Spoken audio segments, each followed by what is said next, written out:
Nigerian proverb, "Until the lions have their own historians, history will always be told by hunters." If you don't know it, why not? This is an epigraph close to the start of Jen Bervin's book Component of her multifaceted work, The Silk Poems, just published recently by Nightboat Books at the end of last year. As you read on, you realize that the poem you are entering, a poem that works on and activates many levels, brings to focus the arrangement and visuality of words on a page, as much as the molecular building blocks of text and textile, of cocoon and silk filament. The poem begins, "I thought you should know how it is with the creatures who made this." The I of "I thought" is not the hunter of the Nigerian proverb, no. This history telling is voiced with the worm, the moth, the egg, the cocoon that give us silk. The worm, the moth, the egg, the cocoon are in turn given life force through the poem. Because, but not only because, as Jen Bervin once told me, poetry has work to do. It is my great pleasure, my joy, to very briefly introduce artist and polymath Jen Bervin tonight. Jen was born in Iowa and lives in Connecticut. She has been a resident and fellow at numerous prestigious institutions, including the Rauschenberg Foundation, the SETI Institute, and the Joseph and Annie Albers Foundation. Her work has been supported by grants such as Creative Capital. Exhibition venues, past and future, include the Getty in Los Angeles, the Morgan Library and Museum in New York, Mass MoCA in North Adams, and university galleries at ISU in Normal. In addition to Nightboat Books, New Directions and Granary Books are amongst the many publishers of her scholarship, poetry, and artist books. I could keep going on, listing in celebration, but I'll conclude for now by saying that Jen is currently artist in residence at the Alice Kaplan Institute for the Humanities, sponsored by the Block Museum at Northwestern University. This means, luckily for us, that there are a couple of other opportunities to hear Jen speak while she is in and near Chicago. Please visit her astonishing website to find out more. Without further deferral, please join me in giving a very warm welcome to Jen Bervin.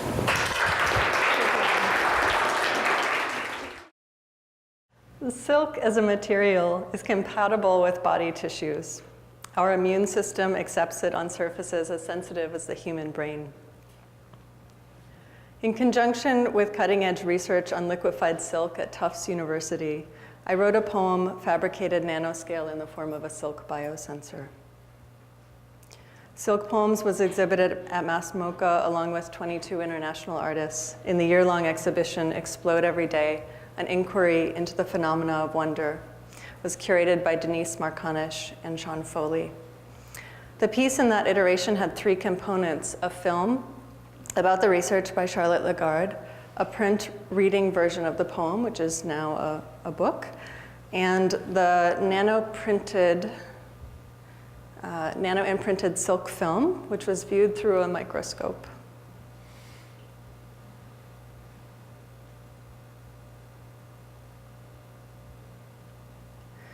So I'd like to start by sharing Charlotte's film with you. It's 10 minutes, but it's incredibly dense and succinct synopsis of a complex project, so I'm going to showcase her beautiful work. She's a documentary filmmaker and also my wife, so good backstory. Here we go. In 2010, the journalist Amanda Schaefer had recently written an article on new developments in silk technology, and she had approached me with an eye towards collaboration, knowing my work in text and textile. We visited the Tufts University Silk Lab to meet David Kaplan and Fio Amanetto. We're working with liquefied silk and working to reinvent it as a cutting-edge biomedical and technological material. I focused on one instance of Fio Amanetto's research, the silk biosensor, which is implanted under the skin. And the nano-pattern surface of the film allows it to work as an optical device, one that can be monitored visually through the skin. It can also be read as a projection with fiber optic light. Silk is universally biocompatible. That means that our bodies, anybody's body, will accept it on surfaces as sensitive as the human brain.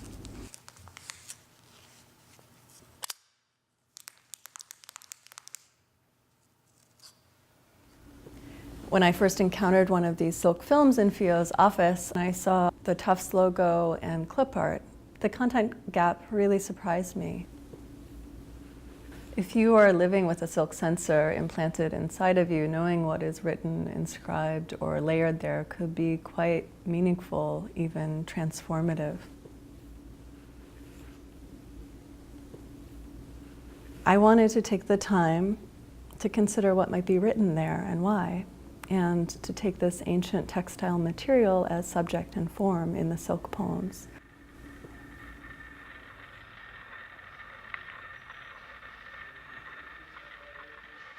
I took an experiential approach to research for the poem because I believed that I would encounter more that way. In Tbilisi, Georgia, we visited the State Silk Museum, which was once a scientific sorting station for silk for the Caucasus, where much of the silk for Europe was produced. So the raw silk is coming from the Caucasus, not all the way from China in most cases. And this is a book about distillation of sericulture. This is the main exhibition room, but the first time it was like this. It was not exhibition for guests. It was exhibition for scientists.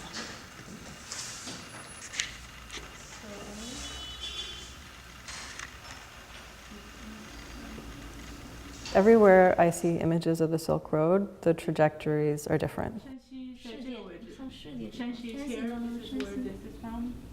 This one, I think, is probably my favorite one. It's from the National Silk Museum in China. It has no national delineation. It kind of returns all of these complicated boundaries into a different network. And I love this one because it's like Europe doesn't even exist in this map.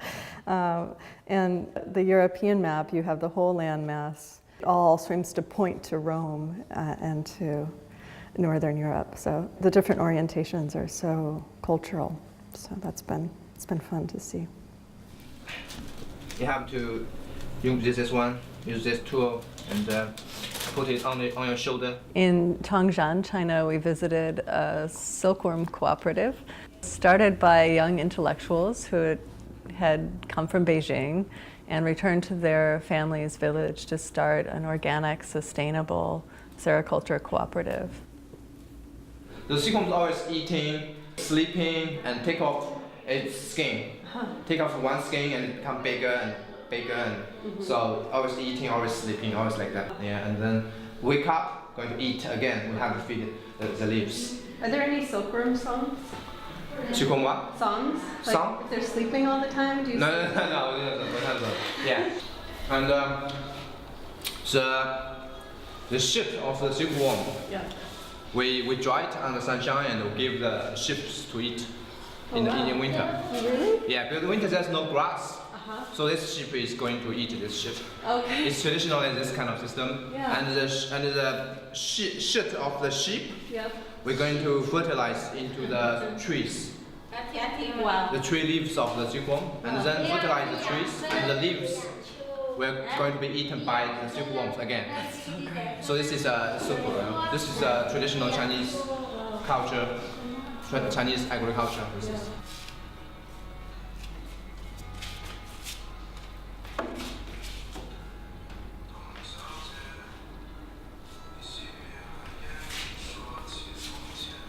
Like an envelope.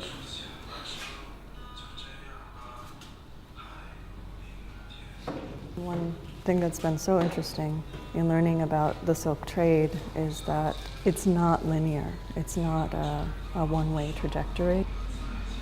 It's not as though raw silk is all coming from China. It's coming from the Caucasus, from India, from Korea and Japan. Je lance dans un sens et dans l'autre. Maintenant, sur cette ligne de blanc, je vais rajouter la couleur. Sericulture history spans 5,000 years and interconnects radically different cultures, languages, and textile traditions all over the world.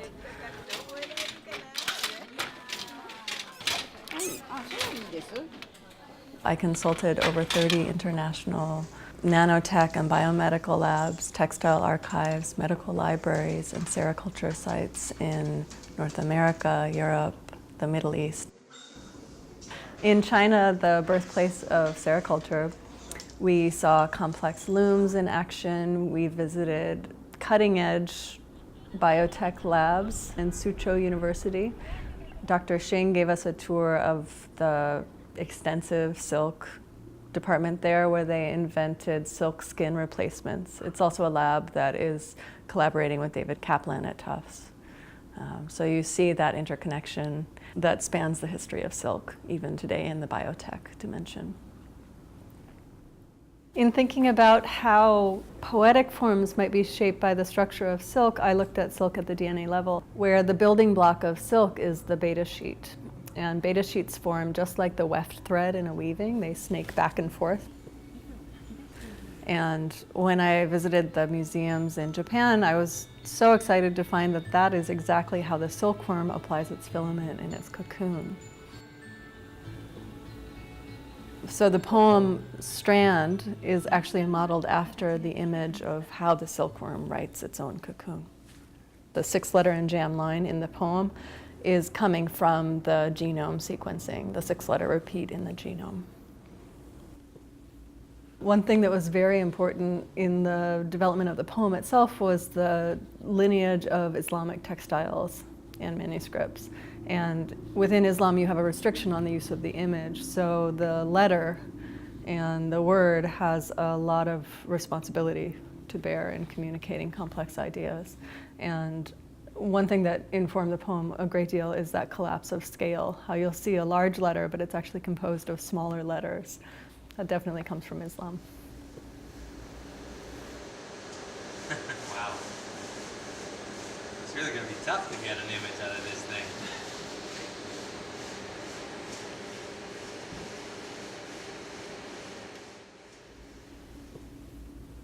If you look through the microscope, you'll see gold letters suspended in what was once liquefied silk, dried into the form of a film.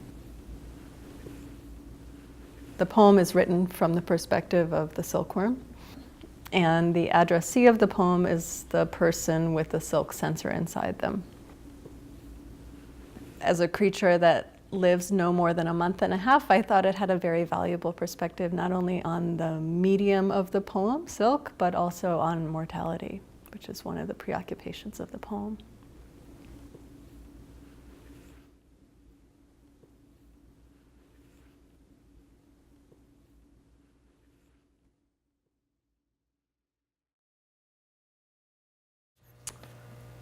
There's a, well, you know what, that video is online, you can watch it. I'll leave a little something unfinished, but there's a little flash in the video of the Silk Museum in Tbilisi, which is this vast kind of Wunderkammer-like space. And it was really wonderful to bring the finished piece back there and collectively translate the poems. We had a kind of a intensive workshop where we, in a matter of a few hours, translated about an eighth of the poem into Georgian, and then 2 days later, Arpi and Lydia had a publication ready for the exhibition. It was like unfathomable that it actually worked, but there it is. And they were free for the taking, and the video was also subtitled into Georgian. The poem is now a book, and I have a few extra copies with me if anybody wants to look at them later. I'm going to read just a little bit to you. I wanted to talk about ways in which the poem that I wrote and the book are different. So the form of the poem comes from two different facets of silk. One is the genome repeat. So that strand you're looking at on the cover is a 6-letter line. And then the shape of the strand is coming from the way the silkworm puts down its filament in its cocoon. In the book, it's a little hard to read the poem in a 6-letter in-jam line, so I wanted to think about how to adapt the two. And so in this iteration, you read in couplets, and they're long and kind of worm-like, and they're all caps, no spaces. So it slows reading the way Betsy Johnson's Lethal Verses, quote, it's a poem to slow speech. This is a poem to slow speech. It's really hard to read from because A, it's tiny, and B, it's all strung together. So it abstracts itself as you're in the middle of it. So I'm going to try to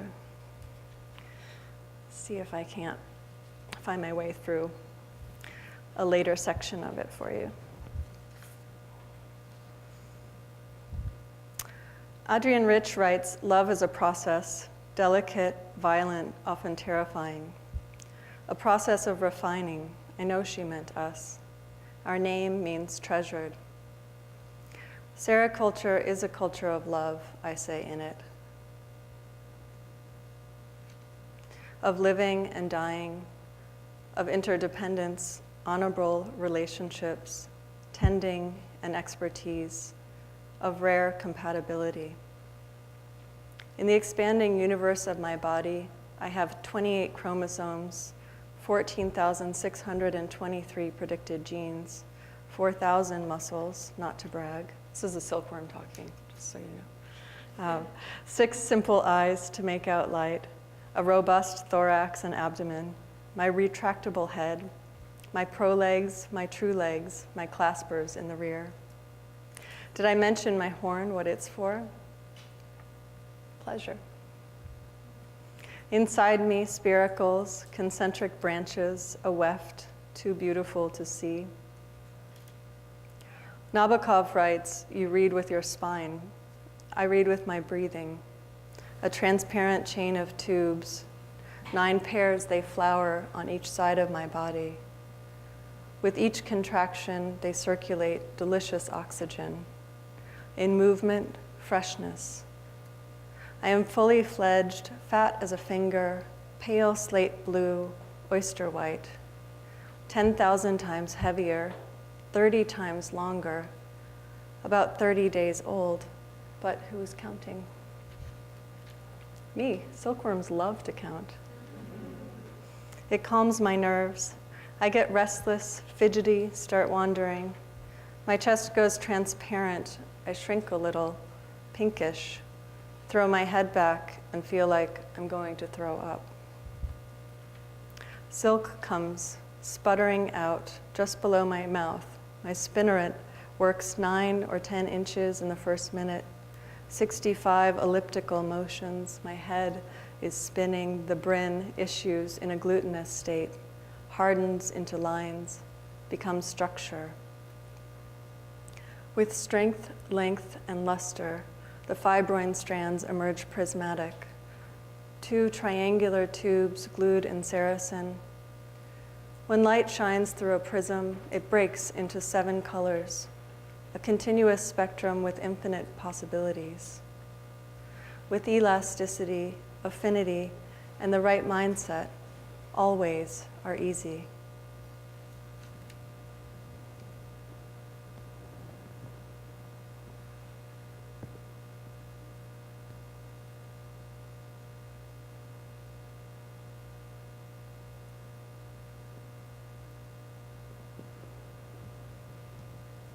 Once I start weaving, I can't hear. A practice is not a thing in itself. It is a way to be happy and calm in life. I write it side to side, infinity loops, figure 8 spins, as much as 6 miles, 60 hours, 3 days. Sure, I count. I modulate it, slow it down, elongate the loop, concentrate on the line. I try not to have ideas because they're inaccurate. Instead, I try to think of the words I want to spend time with. beta sheet, bostrephodon, weaving a weft thread, an elegiac couplet, an epigraph carved in alternating directions. To reverse the reverse becomes the work, to separate your right brain from your left brain and build back up, to remove specific outcomes and truly create something new. Even that word looks old. Silk, language, mediums infinitely larger than any intention. This little silk in me, polymath, string figure, present, small wild things that shine obstinately. Hold the body free from harm. Cloth tissue, body issue. Here is this thing I made of myself with others alive in you. Okay, I'm gonna stop there.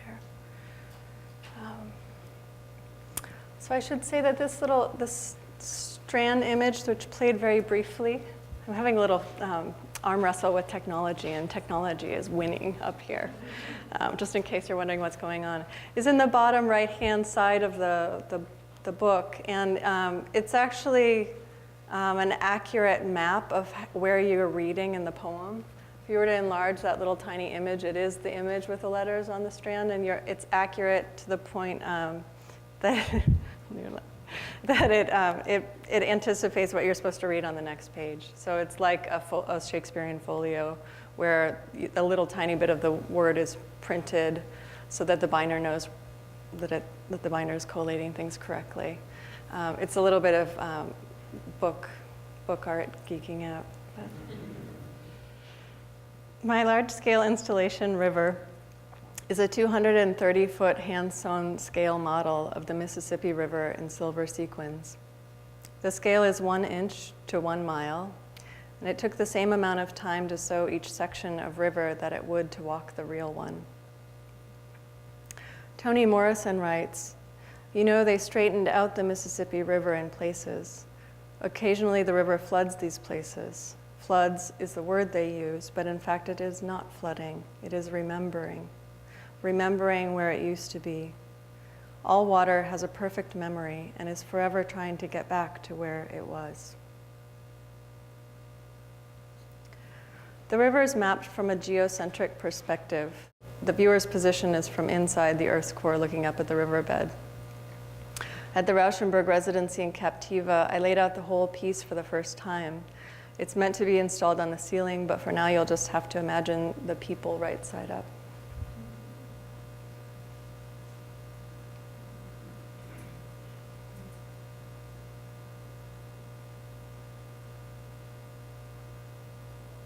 In the delta near New Orleans, the archipelagos are mirrored. Wherever the piece goes, it will reflect the people and the place in it. The first exhibition of the entire piece will be in Iowa, installed on the ceiling of the I Am Pay space at the Des Moines Arts Center. The show is curated by Allison Ferris and opens in October of 2018.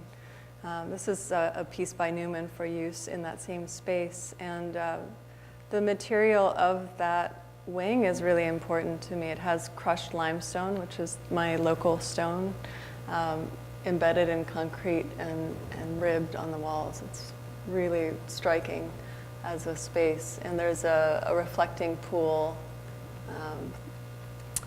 through the windowed end of this piece, and the other end opens up onto a 2-level space with a walking bridge, and the delta will be near that bridge, so anyone who walks across will see their movement reflected in the piece. I think Deanna mentioned I grew up in Iowa, but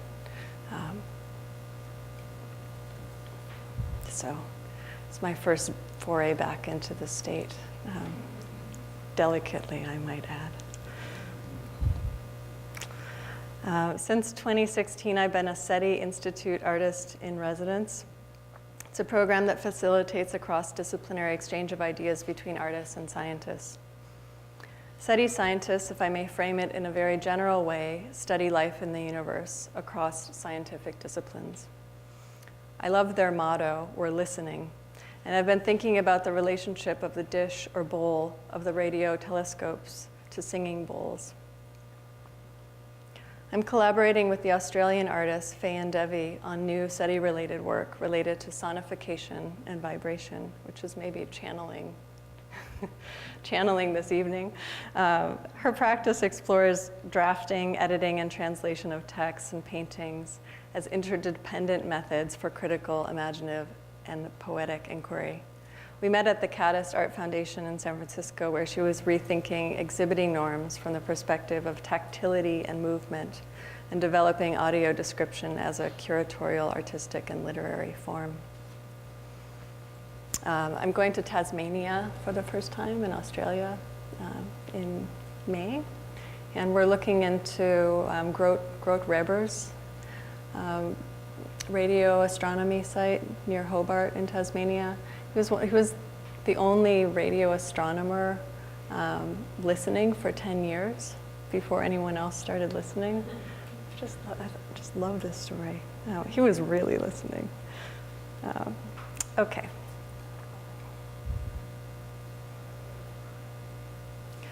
Thank God this doesn't have sound. Okay. So I'm going to talk about one more poem, one more piece in more detail. Sue Wei's reversible poem. It's a collaboration in progress with Charlotte Lagarde, a documentary filmmaker, and it's produced by Violet Fang. It focuses on how contemporary Chinese women view an unusual poem written by the 4th century Chinese poet Sue Wei. Her embroidered poem, Xuanji Tu, can be read in any direction to yield nearly 8,000 possible readings. Sue Wei composed her poem in a 29 by 29 character grid embroidered in silk in 5 colors, in a scheme based on the armillary sphere, an astronomical gauge invented in the 1st century in China to chart the movement of celestial bodies. So you're looking at the substructure of the poem in Chinese characters and then a model of the armillary sphere. When I first heard reversible poem, I imagined something a little simpler than what this poem actually does. So I imagined something more like this.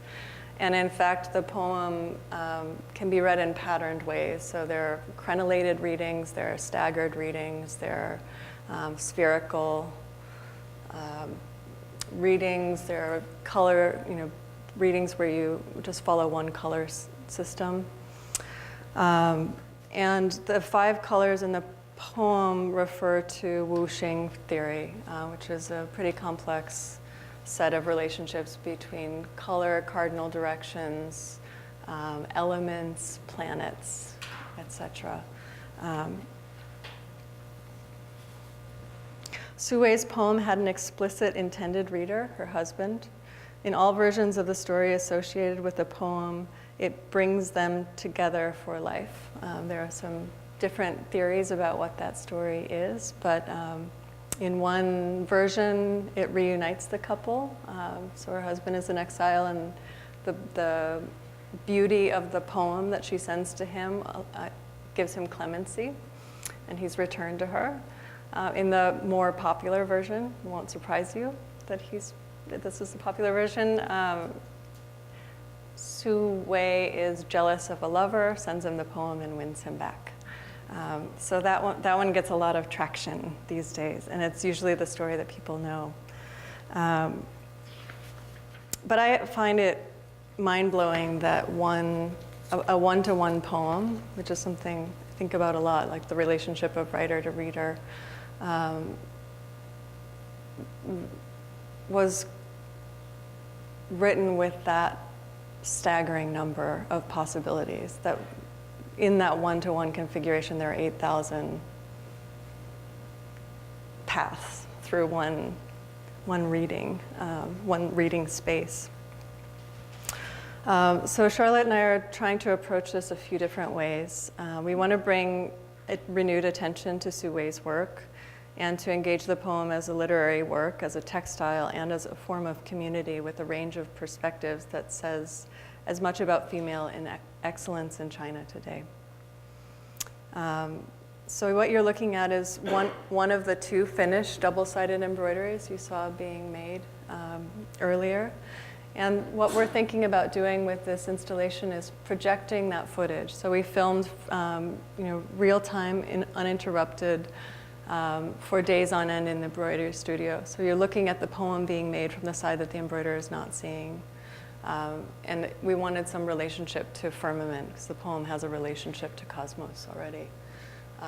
And so you're seeing embroidery-based time happening. No faster, no slower. There's nothing edited. If you visit the piece, it's happening as it's happening. And then there's a section where the finished embroideries are on view. And there are two different versions of the poem that are embroidered. One is the 840, one is 841. They're about something like 65% different from one another. And there are many more versions. So we worked with two versions to gesture at the fact that it's numerous, that there's no original poem at this point. There's no original textile or control text. So we're already talking about something that is, by nature of where it is in time, various. Just wanted to also thank Nick and Sarah and Tamara and Jenny for the studio visits today. That was really great and meaningful part of the day. If people have questions, just so everyone can hear, I can hand this out. So if you just pop your hand up, I'll come bring it to you.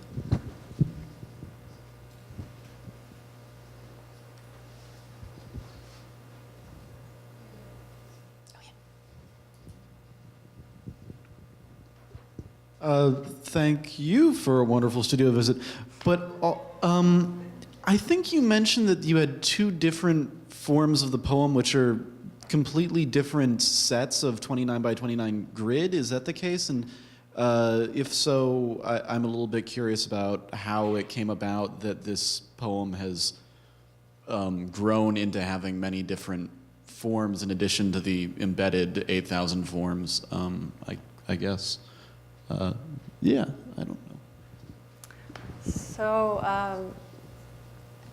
I don't know exactly how many versions there are, but I do know that the most reliable versions are from doing a character by character analysis, which is the sort of thing I like to do, are about 70% different and 65 to 70. And that might just be that the character is in a different place, or maybe it's a different way of writing the same character, but there's a lot of variance between different versions. But the transcriptions of the poem that we have are like 400 years later and then 700 years later. And it's a poem that was popularized by the first female emperor of China, Wu Zetian, wrote about the poem. So we have accounts of Su Wei and her work. And then it was a very popular poem during the Ming Dynasty. And that's when the greatest number of ways to read the poem came about. And more recently, probably in the 50s, there was a very comprehensive book written by actually a journalist that's really impeccably researched, that charts different ways to read the poem. Computer scientists love that book in particular. So you just open it up and it's like, it speaks many languages at the same time. But most of the versions that I was able to find with the help of Violet Feng were either at the Beijing National Library, the British Library, has the second one. And they are reproduced on scrolls also by women, poet, artists, who are famous in their own right for their own work. So it's really through a lot of early scholarship by women and by powerful women that we have this poem. But it's not a well-known poem today. It's not considered canonical or classical, or even remarkable by some. So I would obviously disagree. I wanted to think about the material history. It's a 5,000-year-old history. And even though the silkworm has a very short life, it lives about 30 days, it's a a culture that's been interconnecting humans and silkworms and mulberry trees for 5,000 years. And I thought that that interdependence in sericulture itself was really related to the interdependence of silk inside of a body. And it's through this relationship of tending and creating that we get silk in the first place. And it has a long history as a gift as well, as something that's traded. So I wanted to, in some way, encode that into the poem that I wrote. But I also wanted to think about the science as something to be encoded into that too. And I wanted to trace in different ways the way silk moves through language, particularly Mandarin in Chinese. And the characters in the poem are classical because they show the original radical more clearly, which looks a lot like a skein. It's kind of like a Z with 3 lines coming out of it. And in the poem, I trace the way in which this radical moves through different words. And there are things like longitude, latitude, like I Ching. The word comes from like what is regular, a constant. It's considered a classic. So it also can mean death, the number 4, the color red, like a trifling bit. You know, it goes in a lot of different directions as a root, a radical root. And I was interested in seeing what that says about us and about silk. So there's some part that traces that, and then there's a pretty sciencey section where sciencey or sexy, I don't know what you'd call it, where the silkworm really goes through its life and what it's like to be in its body, and what its transformations are. So there's like a 5 instars that the silkworm goes through, where it gorges itself, it falls asleep, it takes off its skin, it wakes up and starts eating. And I like to, in the poem, think about these as like little, like miniature livings and dyings within its cycle. And every time it's surprised that it wakes up. Yeah, and it quotes a lot of poets. Yeah, there's a whole there's a lot of humor in the poem too. And there are sections where it posits that silkworms wrote the I Ching, that Confucius was actually a silkworm. You know, I don't think I've ever written anything that was really like had that voice before. So it was a surprise to me when it came out that way.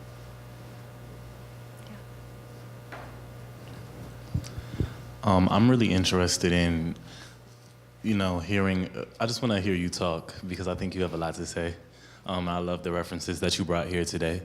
But I want to know more about like what routes mean to you. I think a lot about mapping from a point to a point, or like, cycles of travel, and to think about like how silk has always been something that has been traded along a route that you have to like weave silk a certain kind of way, that it's a pattern. When you brought up the text from Toni Morrison about the rivers and memory, and it just reminded me of like code and like routing, and how these things will always repeat and are like always on this cycle and like this constant flow. And it seems that you would have to use like a program to get that type on the paper, even for like the poem. So I'm interested in like what is your relationship to routes specifically, and even coding. Yeah. Well, that was a beautiful question.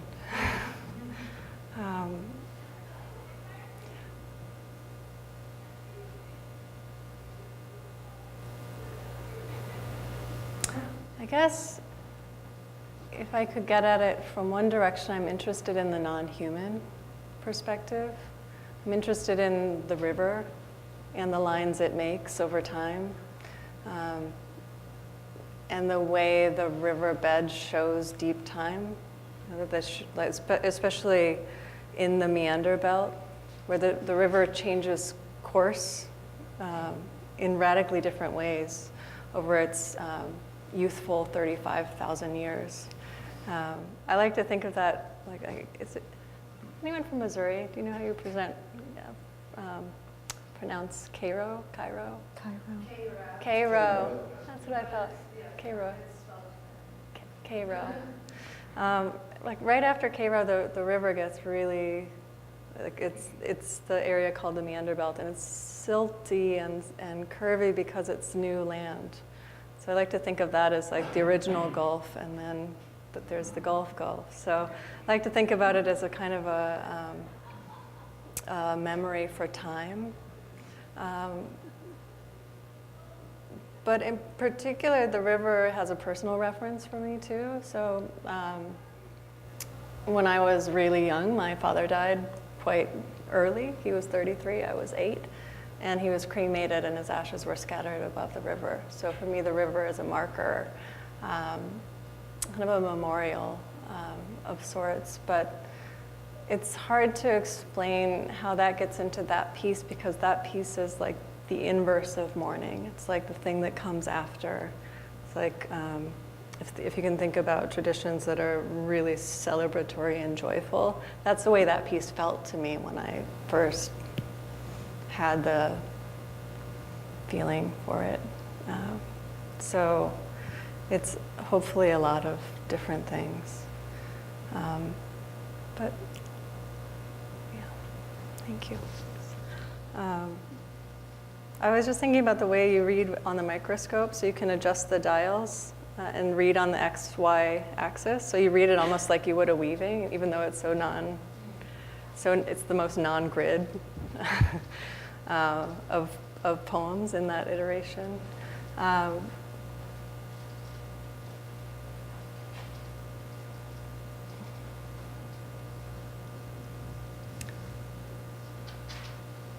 I guess I'm interested in things that draw you closer, that make you listen harder, or that take time, that slow things down.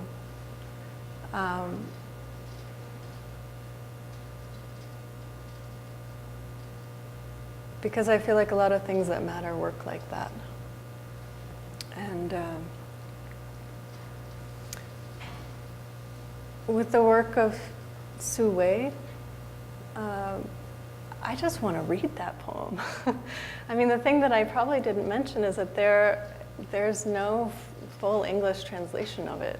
There's no kind of even one reading of that poem to satisfy a desire to read. Well, it seems like it would be impossible to translate. Yeah. Because our language doesn't work like that. Well, I mean, all translation's impossible, and all translation is possible. So I would just say that a lot of translations need to exist for that particular poem, or ways of translating it. And there are a few approaches, like David Hinton has done one kind of diagrammatic, mapped out version of just one quadrant of the poem. Michelle Matai, and in conjunction with Jody Gladding, so Michelle first translated it into French, and then Jody translated it into English. So you're looking at a couple layers. And that's a lineated version in reading along the colored sections of the poem. But I feel like that's a poem that needs a proliferation of strategies for translating. And one thing that interests me is more about how people will read it now, because it's even for someone who studies classical Chinese, the poem is almost too far away in time. It's not so reversible poems were at one point a culture, and there was a readership and a kind of a larger conversation around this form and way of reading.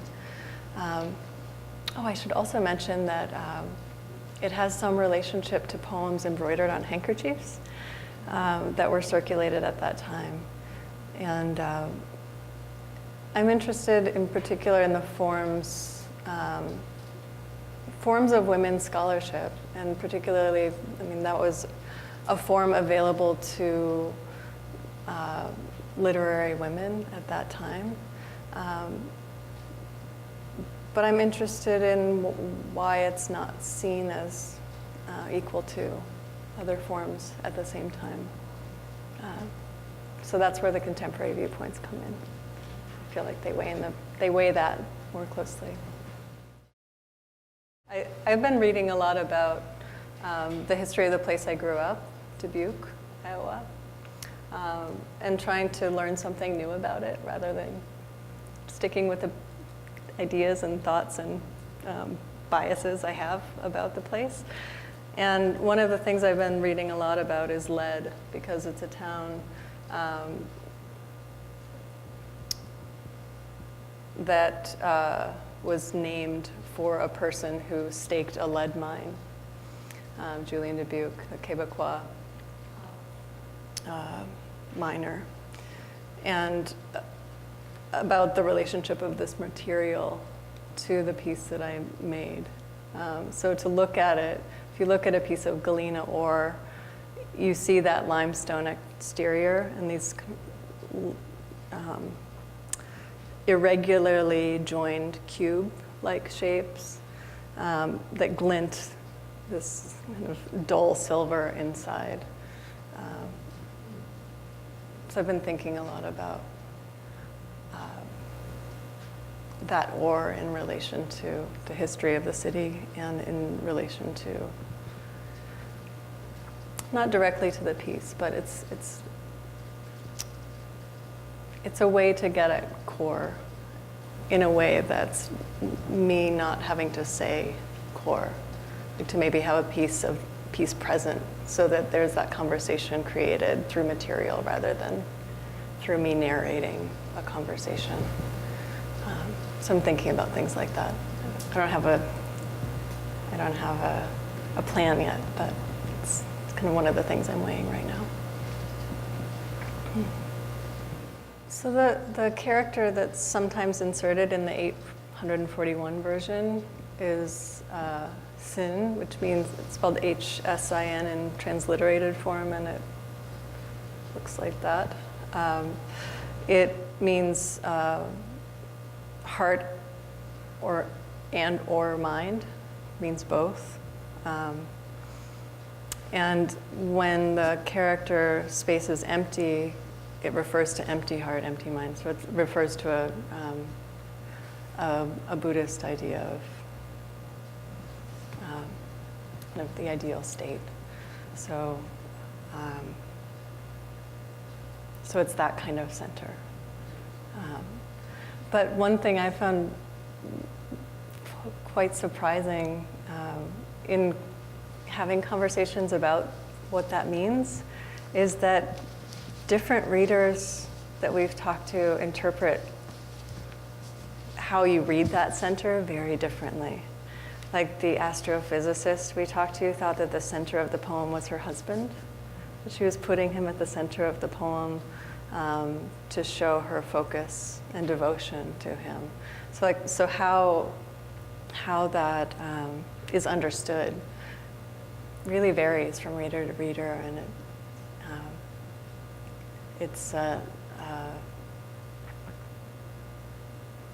I think that it's read culturally too.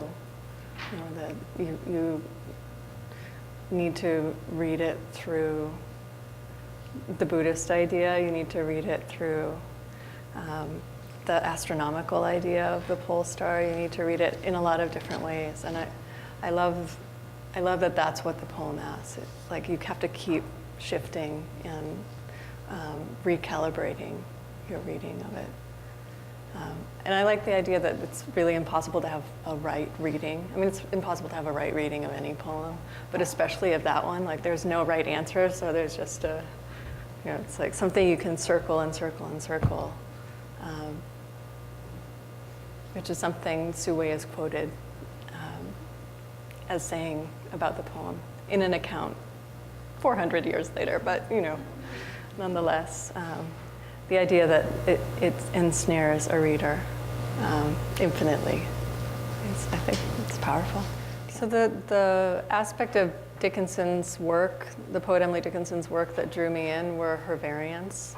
And it's in her manuscripts, it's marked as a cross. And that cross usually precedes a word or a cluster of words. And it's I guess a clumsy analogy would be something like hypertext, where you'd see a cross before a word, and then below the poem you'd see 3 other words preceded by crosses. And you'd start to read like this. And if there are multiple insertions of variants in the poem, then you have to start to work either from, forward into the poem or backward into the poem. And there's no fixity that's not numbered, it's not, lineated. And so it forces you to reverse your reading, which I find interesting, but it also forces you to recalibrate a line entirely. And not all variants are a profound shift, but the example I like to give is, in dying, 'tis as if our souls absconded suddenly. Souls is a variant with the cross marked, and the words, the variants below the poem are world, selves, and sun.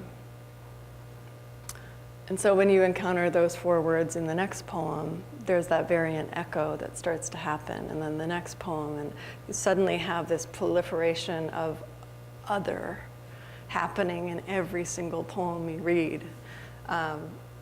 I found that really wild, and I loved the signs that she used to mark those. So I started to think about the cross in relation to the dash. So you have this kind of plus minus, almost like an electron cloud swimming around the page space.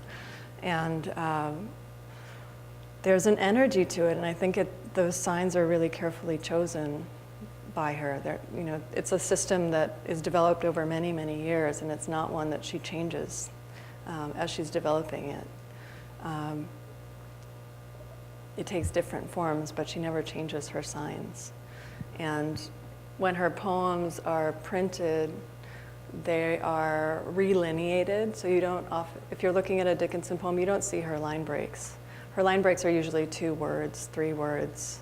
They're really deeply enjammed, and they have that sense of abyss, over and over and over, not that sort of sing-song quatrain that you get if you're looking at a printed version of her poems. And it's a much better way to read them, hands down. And so what drew me into the work with Dickinson was just the discrepancy between how her work was presented in print and how her work was presented in her manuscripts. Her manuscripts, to me, were clearly profoundly better. And yet, it was impossible to see unless you had the 2-volume manuscript book in front of you. Thankfully, I have to say that I like analog and digital technology a lot, and a lot of my work is pouring between the 2. So Dickinson work has really benefited from the digital. So the Gorgeous Nothings, which is kind of one of the easier to find versions of my work with Dickinson in collaboration with Marta Werner, is a book that is formed through digital archive reading experiences and then manifests first as an artist book and then as a trade book. And it's trying to create physical print reading conditions that respond to what I wish I'd had when I was looking at the digital archive. So you have a real control, like a 1-to-1 scale, a front and back, a diplomatic reading kind of key or map to the poem on each page that is calibrated to be a reference, not a replacement for the poem. So you keep going back into the space of the manuscript. And then with that book, we did a lot of extra things, like indexes that charted different paths through looking at those manuscripts, like modes of direction, poems composed in multiple directions, poems with erasures, poems with variants, arrows. Oh, let me get my good screensaver. Carol Martin's. And my favorite category was pointless arrows, which Christine Bergen let me keep. So just starting to look at them as forms as well.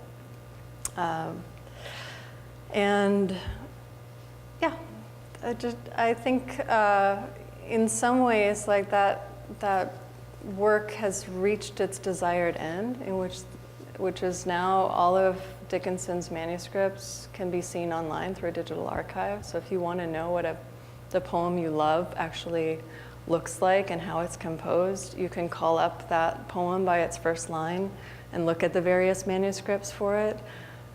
It's a great resource for teaching and reading, and especially if a poem is important to your work for one reason or another, give yourself the pleasure of looking up the manuscript to see what the form of the poem is, because it's almost always different. And the variants are not outside of the poem, they're after it, but if you look at how she designates poem spaces, there's always, she'll have the poems and the variants and then a line under that to designate the space between that and the next poem starting. So it's not like something that is considered outside, it's considered inside outside. So I did a project that looked at composite views of those markings to bring them to the fore, so large scale embroidered works. Also imagined perspectives, kind of mapping out what they look like before I went into the world of Dickinson publishing. But yeah, thanks for asking. Right. Well, thank you very, very much.